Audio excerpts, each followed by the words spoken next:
天又来到了家门口的小许菜馆。上礼拜吃的是老豆腐，这礼拜我们盼了1个星期，终于又可以吃到我们最喜欢吃的云吞了。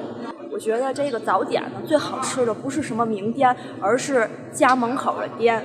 今天呢来的稍微有一点晚，才刚9点不到，他们家豆浆、老豆腐、油条、糖果子都已经卖完了。如果大家喜欢我们的视频呢，欢迎订阅和点赞。好，我们进去吃吧。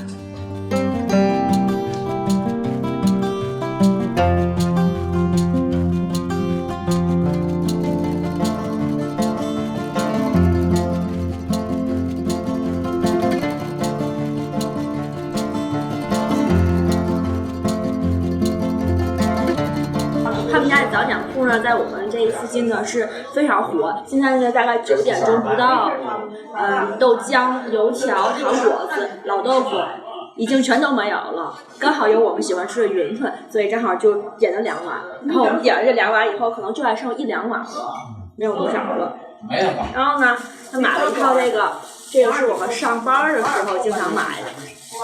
铁板里脊是用鸡肉切成薄片，然后经过调料腌制，搁在铁板上，煎熟了以后夹在烧饼里，它就没有什么特别之处了啊。这个是咱们经常吃的，但是它应该抹一些面酱，没有辣子，没有鸡蛋，没有辣子。还可以煎那个鸡蛋浆加里面，但是没有鸡蛋。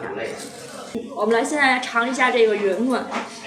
其实在天津很多人管它叫馄饨，也有叫云吞的。其实它们两者呢，我查了一下，区别是在于馄饨的馅儿很小，基本上就是用筷子在那个云吞皮上抹一下，然后就可以煮了，基本上就跟那个片儿汤差不多。但是云吞呢馅儿要大，但是在天津呢，我们基本上是管这2种都叫云吞，怎么叫都行，反正，但是它都是一种东西，都是这种馅儿比较大的。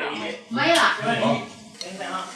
这碗云吞里面我看见，除了云吞以外，还有那个蛋花打蛋花，然后还有紫菜、香菜、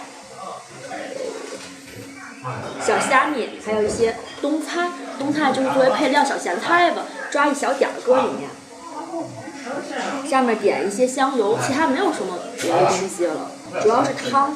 这个汤呢是他们家是骨汤还是鸡汤，一般主要就是以这两种汤为原料，骨汤或者是鸡汤。他们家这个我觉得应该是鸡汤。然后吃一个啊。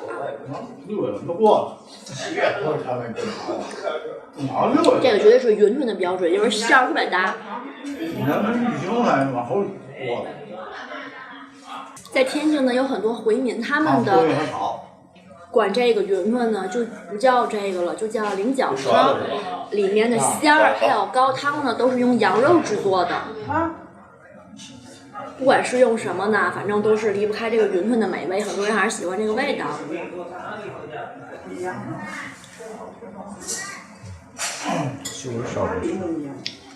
我觉得云吞单独吃就觉得差点什么，就是东西。今天没买着果子。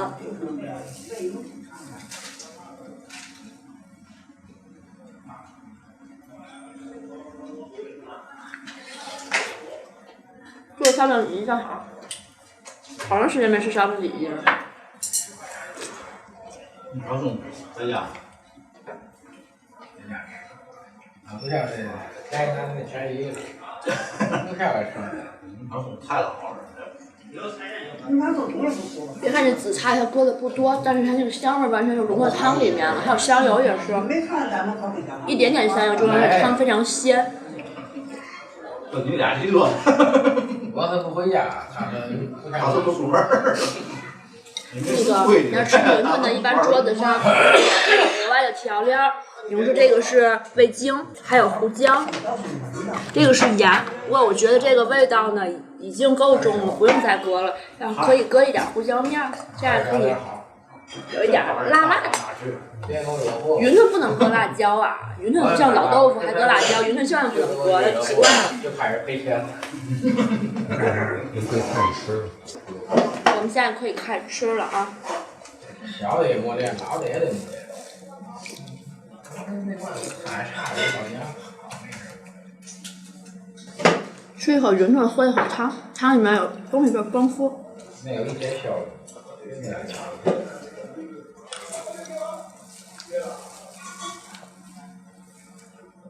很多人说我们天津的早点都是面，然后油条啊、锅巴菜、煎饼果子都是面。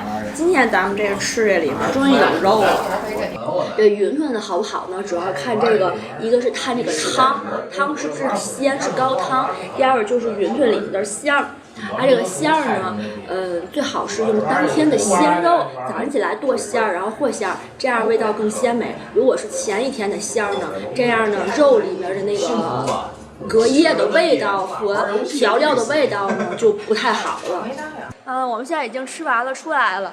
我觉得呢，一碗云吞是喝到底儿的那种，汤都不剩，加上一个铁板里脊，吃完了以后还是很撑得慌的。